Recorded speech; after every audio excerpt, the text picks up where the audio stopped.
Hi there. You're listening to the Hellenistic Age podcast, interview episode on Hellenistic Federalism with Dr. Elke Close.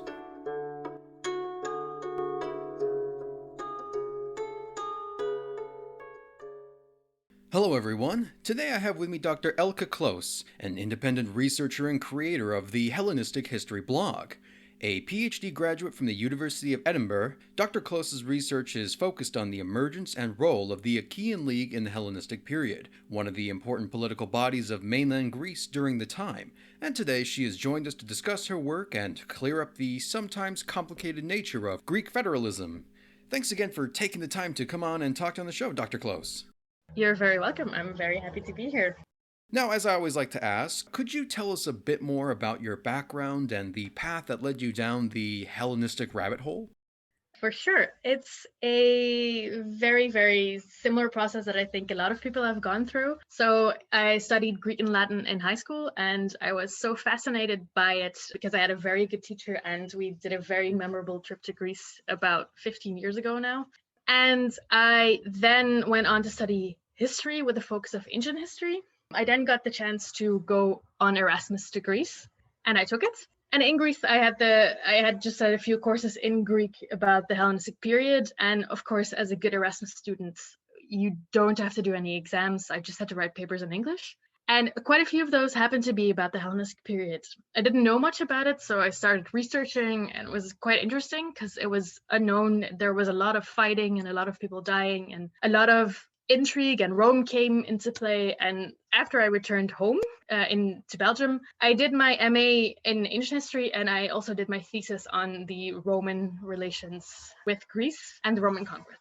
I enjoyed it so much that I decided to apply for a PhD in Edinburgh.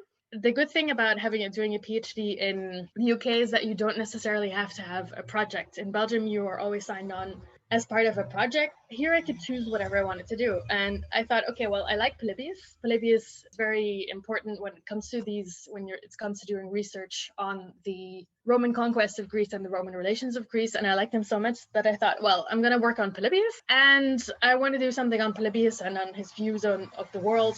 And I did some more research, and eventually I ended up going into more detail and talking about the Achaean elites and the Achaean League. And before I knew it, 4 years later, I had completed a whole PhD on Megalopolis, Polybius' hometown, and its role within the federal state that Polybius belonged to, the Achaean League. From there on, I kind of moved back to Belgium. And here now it's a hobby. I'm teaching Greek and Latin at a school right now. But in my spare time, I'm still trying to further my interest and further my research and share the beauty that is the Hellenistic world with everyone. And basically that's kind of the whole path that I've been going through. The blog was born from that because I do miss the interest. I do miss fielding the interest that I have. And basically that's where I ended up with. The path has led me to some very interesting people that I was able to work with, some very interesting courses that I was able to do. I was in Greece for about 6 months as an Onassis Fellow to complete my research for the PhD. I got to work with some very nice and very good academics who some of them supervised my PhD, others were just very helpful when it came to doing research. It's been an interesting ride, and I hope it can continue further along, and I enjoy having discussions with people about history and about the Hellenistic period in general. In an age of kings, it is hard to imagine that the Greek polis had retained any sort of relevancy, whether it came to self-autonomy or in the wider politics of the Mediterranean world. Could you elaborate more about the nature of federalism and what led to the rise of groups like the Achaean and the Aetolian League? So when we're talking about federalism in ancient Greece, just like federalism today, it's a very complex term.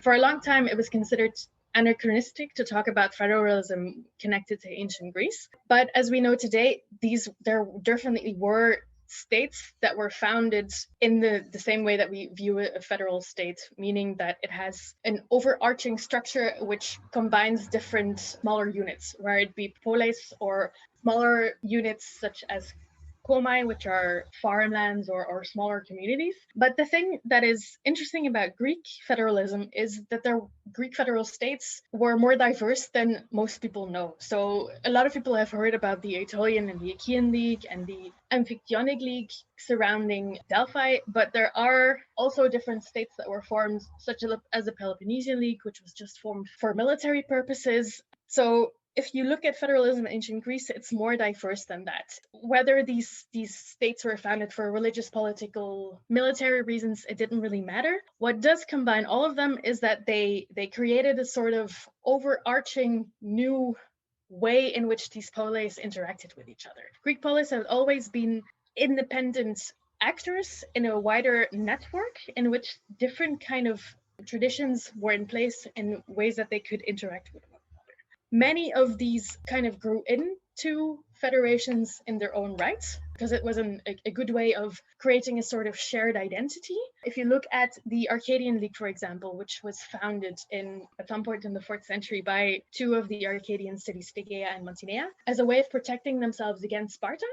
It's an interesting thing that, you see these ethnic tribes coming together and forming bigger units as a way of combining local and Pan-Hellenic and tribal identities in one form. So you see these koinon, or these federations, springing up for different reasons. One of them was to protect the Greek cities of one tribe against an outside threat, or to further a common goal. Another reason could be for one polis to expand their circle of influence, as Athens did, for example, with the Delian League in the 5th century. But a common thing here is that we see is that most of these leagues in the Hellenistic period, at least, had been founded because there was a sense of, okay, there's a shared local identity that is bigger than the polis level. And the best way that we can do this to protect ourselves from bigger states such as the Persians or Alexander and Philip is to band together. And you see this happening quite a lot in the Hellenistic period, partly because it was also one of the few ways that a Hellenistic polis could survive in mainland Greece. If you were dealing with these outside big powers such as the Hellenistic kingdoms or later on Rome, if they were connected through a federal framework, it would be easier for them to defend their own interests. It didn't mean that the polis itself didn't survive, but they found a new way of dealing with these kind of outside forces coming in and trying to take control of Greece. So I think that's in a way a good overview of how these polis came to be. There are, of course, federal states that predate the Hellenistic period, and I've already mentioned a few, but these can be seen as an actual continuation of a sort of development of local identities and tribal identities, such as the Achaeans, the Aetolians, the Arcadians, the Thessalians. It's a kind of realization that whereas autonomy and local identity remain important in the Hellenistic world, it was necessary to grow and go beyond that level of the polis to survive. Perhaps our best source of information on the leagues during the Hellenistic period is Polybius, who was himself a prominent member of the Achaean League during the 2nd century BC. What sort of information can we draw from his writings with regards to the function and history of the leagues, and can he be entirely taken at his word when speaking about other groups like the Aetolians? So Polybius is an interesting guy, an interesting source when talking about federal states, for he is actually in many cases our only primary source when it comes to the function and the history of the Hellenistic federal states. The problem with Polybius for me is I love the guy. I quite like how he approaches history. You can clearly see the person that Polybius is coming through his writing. It's quite interesting. The information that he gives us, it is the information that you would expect from an important statesman who is writing about the political history, because let's be honest, his histories, which covers the Roman conquests of the world, in his opinion, is kind of a history of Rome and Rome's interaction with influential states. Now, the most important thing to remember here is that Polybius, before he was banished to Rome, because he was forced to Rome and stayed in Rome while he was writing most of his work, is that he actually had a career as an Achaean statesman, and his father was an important Achaean official, just as his prime example, Philopoemen, who was a very important person within Achaean history. Now, what does he tell us? He basically gives us a lot of information about the workings of the Achaean League in particular. He also mentions the way that a few of the other leagues work. But the main point that we get from Polybius is the interaction of these Hellenistic states with other Hellenistic players, the Hellenistic kings, Rome, and how that kind of fits in the way that Polybius was trying to write his work. So the goal of showing how good and how well Rome managed to conquer the world always kind of shines through in the way that Polybius writes about these Hellenistic states. What is interesting, if you look at Polybius's view on the Achaeans, it's extremely positive. In his first few books, it's the ideal state. There's a famous quote that people always tend to discuss when they're talking about the history of the Achaean League, is that he, in his second book, I think chapter 37 or something, he describes it as being the best of the Hellenistic states because, or the Greek states, because it was able to unite the entire Peloponnese into one big city where they had the same laws, weights, currency. Of course, this is an exaggeration, and if you look at Polybius's portrayal of the Achaean League in practice later on, it's quite different. You can see that there are problems. The army is not as strong as he makes it out to be. There are other problems with it that I'm not going to go into detail, but it's an interesting idea, and it's not surprising if we kind of take into account that he was an Achaean, he was a patriot before he was banished to Rome. If you compare it to a later portrayal of the League in the years after the Third Macedonian War, he's much more negative. He's a little bit bitchy, I think, also because he was banished to Rome and he was very bitter about that, which influences his portrayal as well. And all of a sudden, the League is in decline. The leaders are idiots. They're his political opponents. He doesn't like them. The same with his portrayal of another of the famous leagues, the Aetolians. He doesn't like them. So it's interesting that when you look at Polybius and his whole attitude towards the Aetolians, there's a constant negative idea that they're pirates, they're plunderers, they're like the worst of the Greeks, because at their instigation, the Achaeans were lured into a war with Sparta in the 220s. There's a whole problem there, and he doesn't really have that much good to say about the Aetolians. Now, if you just look at those two examples, then you can clearly see that while Polybius is extremely valuable as a source, there are some problems. His personal judgment comes through, which is not surprising. I mean, if I was to write a history of the things that I was personally involved in, I would find it very difficult to keep my personal judgment out of it. But what you see with Polybius is that you have to be aware that there are personal problems. And I think a lot of people don't realize this, but we have to be aware of it. Even though this source is more than 2,000 years old, there is still a guy behind the source. And I think it's important to stress this. Another issue with Polybius when talking about the leagues is that the history he gives us is good. You know, you can clearly see what they were up to, but his work didn't survive completely. So especially for the years after the Third Macedonian War, it all gets very, very fragmentary, and we don't really have that much material that survives. So it leaves room for a lot of interpretation and a lot of speculation, which is fun to do. But if you want to draw actual concrete conclusions, it's quite a big issue in certain ways. A third thing that I find that is a bit of a pity when you're talking about Polybius is he tends to, as a lot of people did, a lot of ancient historians do, write the history of the elites. So he will try to mention the most important people, the most influential people such as Aratus or Philopoemen, whereas it's interesting, it's good, but if you compare him to the coins, for example, or to the epigraphic records, you can see that this idea of the history of great men is interesting, but if you want to have a more nuanced image about how these leagues functioned, for example, if we look at the actual way that the members of the Achaean koinon interacted with one another, we can glean certain basic informations from Polybius, but we have to go to the epigraphic records, to the decrees, to the boundary disputes to get a better image of how these internal functions of the league actually worked. And for me, it's always good to kind of, when doing research, to look at Polybius, but compare him to whatever else material we've got, where it be coins or if it's a million decrees, I don't know, but it's always nice to compare the two. Especially if I go back to an example I gave before, this idea that the league after the Third Macedonian War was in decline, the Achaean League was in decline. If you look at the epigraphic record, it paints a picture that is entirely different. We still have members that are arguing with one another over boundary disputes. They're going to the federal government to ask for mediation. There are still coins being minted in great numbers. So it's good. Polybius tells us a lot, but there are problems with using Polybius as the source for the Hellenistic koina. Nevertheless, he's still interesting and I still like him. Compared to the top down and hierarchical model of the Hellenistic kingdoms, the leagues were more democratic in the way that they were organized. How did the leagues function internally when it came to decision making and arbitration? And did they differ significantly from earlier groups like the Delian League of 5th century Athens or the Peloponnesian League of Sparta? So the leagues were a little bit different than the ones that came before.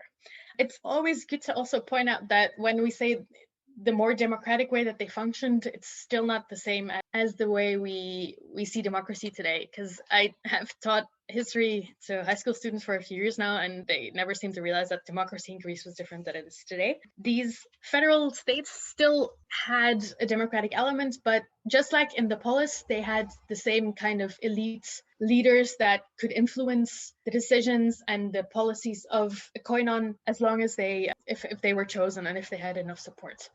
Which is why if you look at the politics of several of these leagues, and again I'm going back to the Achaeans because that is what I know most about, you can still see that there were internal parties struggling for power, and when one person of a certain political group, maybe party is not the right word, is in power, then these certain elements take priority than when others are. So it's an interesting dynamic to kind of look at.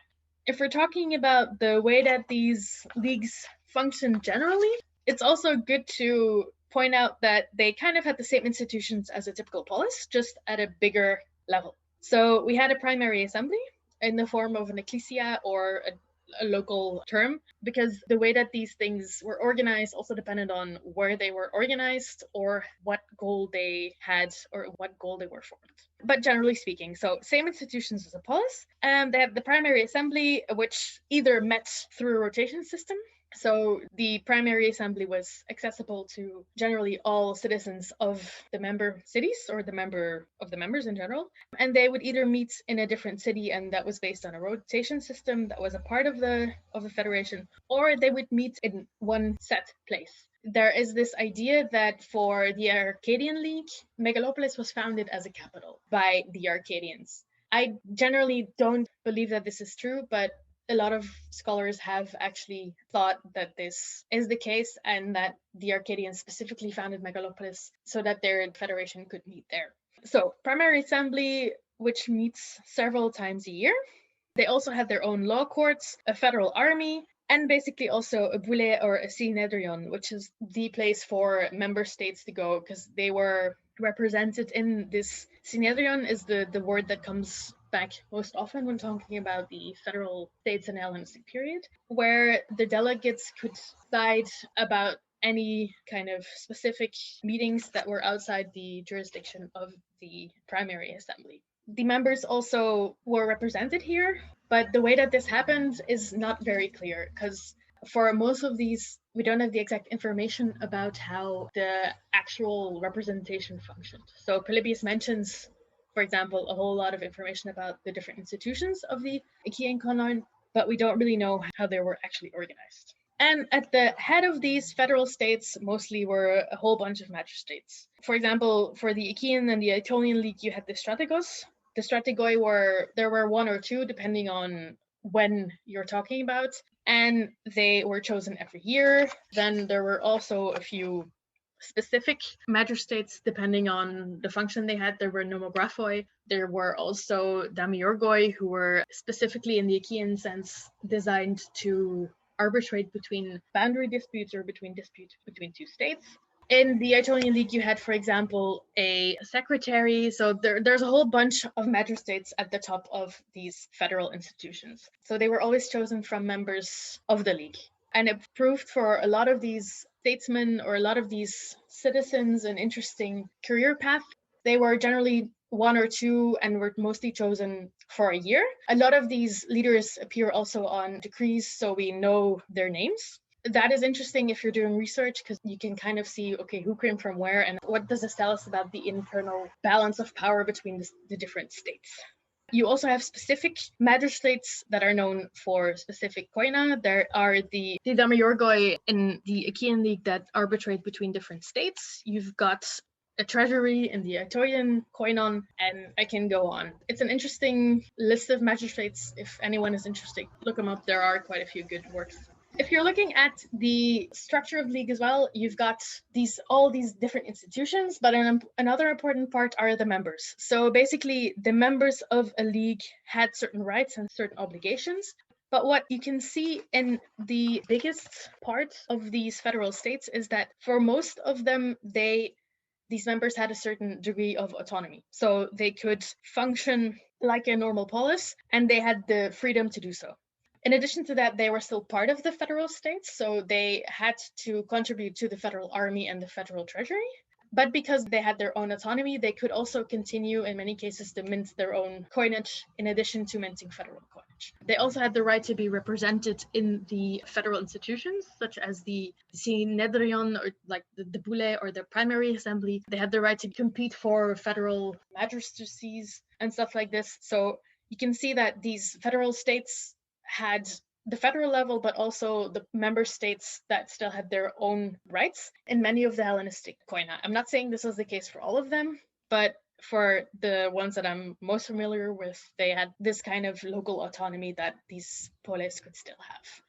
What you also have is, if you look at a different type of federal states, for example, the Delian League and the Peloponnesian League, as mentioned at the start of the question, there's a difference because those were basically just a continuation of one big polis that used these leagues as a sort of way of usurping the power and extending their sphere of influence. When you look at the biggest federal states of the Hellenistic period, it's a much more democratic way in saying this, an equal organization in which cities at the start of the same ethnic background, so the same tribe as mentioned before, like Aetolian, Thessalian, whatever, they could cooperate with one another and formed a league that was based on equal footing, not where one of them had the power over the others and used it for their own gains, but more a cooperation of different states. Did the formation of these groups radically affect the political landscape of the 3rd and 2nd centuries? How did the Hellenistic dynasties respond to this united front of cities that had been under Macedonian subjugation since Philip and Alexander almost 100 years before? So this is an interesting question because it's always a difficult thing for me to think about, because when I'm doing the research and when I look at these things, I always look at it from the point of view of the federal states. So I never thought about looking at it from the other point of view. But what I have realized in doing the research is basically that these Hellenistic kings in particular were intrigued by the federal states of Greece.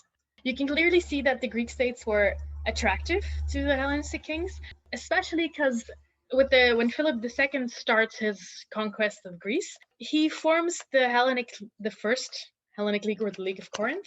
I wasn't that familiar with it at first, but what you kind of see is that he wants to unite the Greeks into this league with him at the center of it as hegemon. And what I've come to realize is it's an interesting thing because he kind of uses it as a way of controlling the Greeks without actually infringing on their idea of autonomy and freedom. Because if there's anything we can say about the Greeks throughout their history, is that they love their freedom. They love to be independent, and what Philip does is, it's a good thing that he unites them in a league that still has this idea of, okay, we're all going to cooperate together, because the Greeks were kind of familiar with federal states. There are several examples that date to the classical and the archaic period.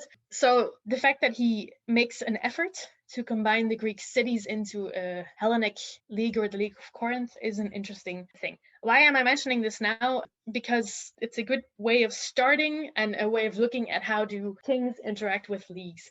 This idea continues, and the Antichonids in general are, up until Philip V, quite good at trying to interact with the Greeks. They realize the importance of the Greeks in their bid for power and their conquest of controlling Alexander's empire. As some of you may know, the League of Corinth evaporated, and it was kind of resurrected by another of the Antigonid kings, Antigonus Monophthalmos, and his son Demetrius, Poliorcetes.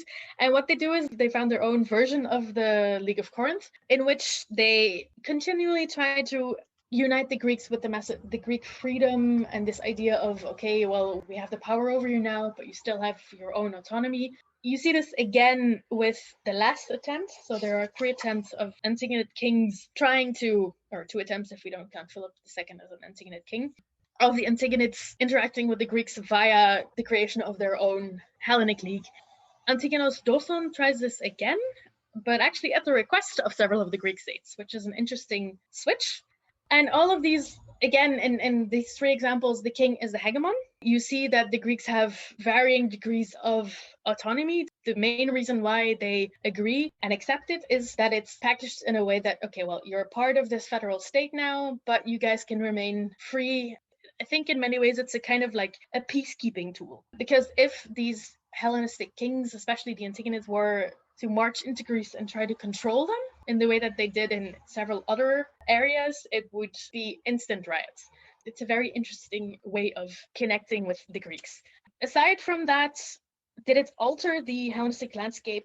I don't know. I wouldn't say that much. If you look at later Antigonids or the Ptolemies, you can see that they clearly see them as valuable players and valuable allies. In some cases, they're used as pawns. The Ptolemies in the 250s and the 220s, you try to use the Greeks as a sort of, and the Greek states and the Greek koina as a way of diminishing the power of the Antigonids. They give them money, they give them actual support, but they're basically just, because they're too far away, I think, for the Ptolemies, the leagues are a bit less important. They're just interesting allies. You can see that there are several embassies going back and forth, but the Ptolemies don't really feature that heavily in the affairs of mainland Greece. What we do have is the Antigonids. I think due to their proximity to the Greeks, they always are very aware of the way that they have to deal with them, and they're always trying to actively involve them in alliances and other decrees and oaths of trust. So either by combining them in an actual league, or as Philip, Antigonus' son, he loosely interacts with them, gives them more of a leeway, which kind of turns against him when the Greeks choose Rome. What I'm trying to get at is that the Antigonids are far more involved and far more concerned with the Greek affairs and with their relationship with the Greeks than the other dynasties, because I think they're so much closer, so they're more important for them. If you look at the other 2 kingdoms and kings, they see them as actual states, but I don't think they see them as that important. I think those 2 dynasties are more involved with waging war on one another, and if a Greek state comes to them, they will receive them, and then they will accord them the same tradition and the same benefits as any other Hellenistic state, but they're not as important and not as influential. But then again, if they can be used for achieving their own goal, then they will gladly take advantage of that chance, as Antiochus the Great did when the Aetolians came to him to ask for help against Rome in the Syrian War. So you can see that these states are important for some of the Hellenistic kings, but not for all of them. But they were accorded the same kind of status as any other small player in the Hellenistic world. With the arrival of the Roman Republic, how did the attitude of the leagues towards Rome differ from their attitude towards the Hellenistic kingdoms? In your opinion, did they help speed along the subjugation of Greece by the Romans, albeit unintentionally or otherwise? So Rome, I especially love Rome when it comes to the Greek conquest, as we should say it, or we should call it, because when Rome came into play, I think the leagues themselves didn't really view them in a different way as they would any other king. The main problem there is that most of them didn't really know Rome or what Rome was about. So in a lot of the cases and a lot of examples that you see or that we see, it kind of ends up being the Romans are extremely underestimated by these Greek leagues. They are used time and time again to further the goals of the koinon. The problem was that when Rome was able to defeat a few of the big Hellenistic kingdoms, when Rome was able to beat Philip V, at that point, the Greeks should have realized, okay, well, look, there's something special about the Romans, but I think they didn't realize this, and that causes a lot of problems later on. Also, from the Roman side, the fact that they were happy to be involved in the Greek affairs, but then were also uninterested at moments, didn't help this kind of misunderstanding and underestimation of the Romans by the Greeks. Another thing that also does not help is the fact that the Roman consul in 198 to 196, Flaminius, he was a master at understanding Greek politics. So he made promises to the Greeks that after he would free them from the yoke. They had a very different idea, I think, than what Flaminius meant. So in a way, they didn't really treat them in a different sense. They just underestimated what the Romans wanted first of all, and the way that the Romans kind of conducted their affairs, their diplomatic relations was a very different way than the Greeks were used to. And in a sense, I also think that is kind of what contributed as well to the sudden Achaean War of 146, where Rome all of a sudden decides to wage war against the Achaeans.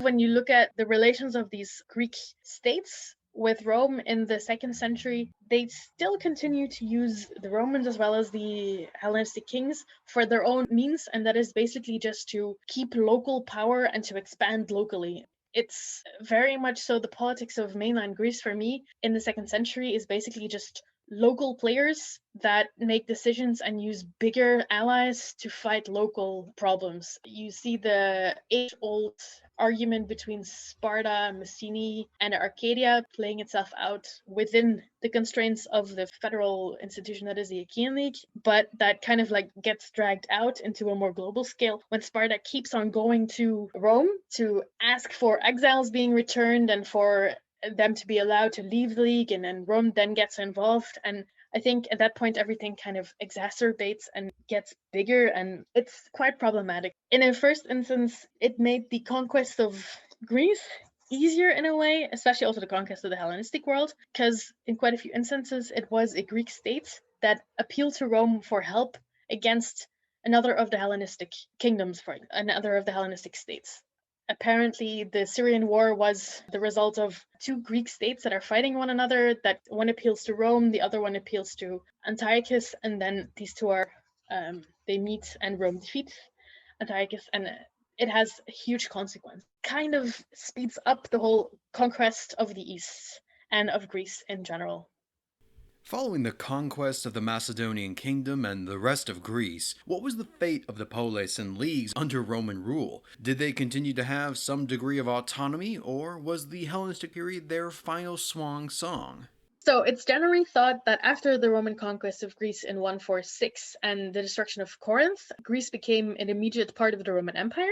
In first instance, nothing radical changed. A lot of cities were destroyed. We have Polybius telling us that he helped with the reconstruction of many of these cities and polis. What he does is he acts as a go-between, according to himself, between the two peoples. He helps the Greeks rehabilitate and get used to being under Roman control. The fate of the koina is an interesting one. In most cases, they cease to exist as we know them. So as the big Hellenistic superpower might not be the right word, but as the bigger Hellenistic organizations that we know, and they live on in smaller forms. There are quite a few inscriptions in Olympia that mention the League of the Achaeans and that are dated well into the Roman period. So it's clear that some of these leagues, the Aetolian League as well, survived, albeit in smaller forms. And as I remember correctly, especially some of them are just for religious purposes. So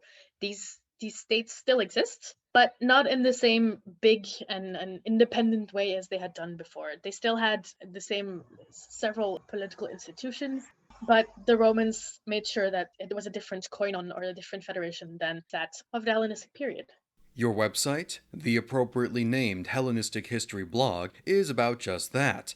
If listeners were interested in checking it or any of your social media platforms out, what sort of topics do you cover, and what are some of the best ways for them to get access?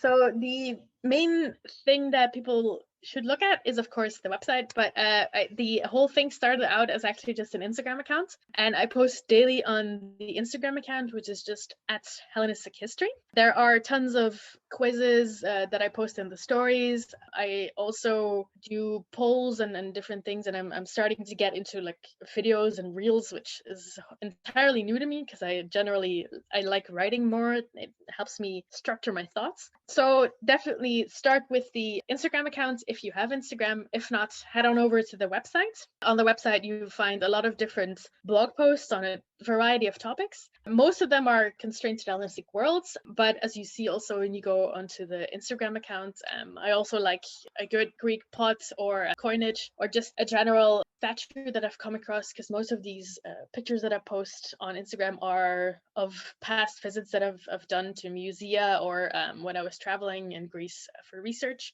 Again, Instagram accounts, but also the website, hellenistichistory.com. It has a section on the blog, but also there's this thing I did a few months ago, or almost a year ago now, where I had a whole Hellenistic hero, because I thought, okay, Alexander the Great is the perfect example of the best Hellenistic hero, but if you had to choose a second person, who would it be? So you can still find the results of that there, and you can still have a look at some of those more well and lesser well known individuals from Hellenistic history that we kind of talked about. There are also a few games that I designed, because in my free time I also like to do some drawings. There's a game, kind of my own version of werewolves, where you are a group of Spartans that have to discover the Athenian spies. It's set during the Peloponnesian Wars. There's also a Greek god memory game that you can download, and I'm currently working on two things as well that are going to be appearing soon, which is a ancient history would you rather game, because I did that a few months ago on the Instagram, and it had a few very, very nice results. So I'm designing cards for that as well. So you can play it with friends and family and or students, I don't know, for people who teach. And the main thing I'm working on now is a coloring book about ancient Greece for adults and children, which hopefully will appear sometime later this year. So that's kind of the website. There's also Drawing Ancient History, where I share my drawings, but you can find all of that on the Instagram account. And I'm also on Facebook and Twitter quite recently, but I found Twitter very difficult to crack. But both of those are also just Hellenistic history. So if you want to learn it more about anything related to the Hellenistic world, go to the website www.hellenistichistory.com or follow me on Instagram, Hellenistic History, or Facebook and Twitter. And maybe a last thing to mention as well is upcoming series for the blog as well are Hellenistic cities. And as a result of this as well, federalism in the Hellenistic world. So we're going to look at different Hellenistic states. So if you enjoyed this, definitely head on over to the website in the coming weeks, because a lot new things will be posted on there. Now, I'll make sure to include all the links to the social media pages we've mentioned and to the website itself, where you can find all the articles that Elke mentioned. And honestly, I think this is a fantastic place to end our discussion, and I thank you so much again for joining us on the show and bringing to light what I find is a challenging subject, and I'm sure many of my listeners agree. So thank you so much again for making it a little bit more digestible for us. Thank you very much for having me. I really enjoyed being here, and I enjoy listening to many of the other episodes, so keep them going. Certainly do. And in the meanwhile, for the rest of you, thank you very much. And you've been listening to the Hellenistic Age Podcast.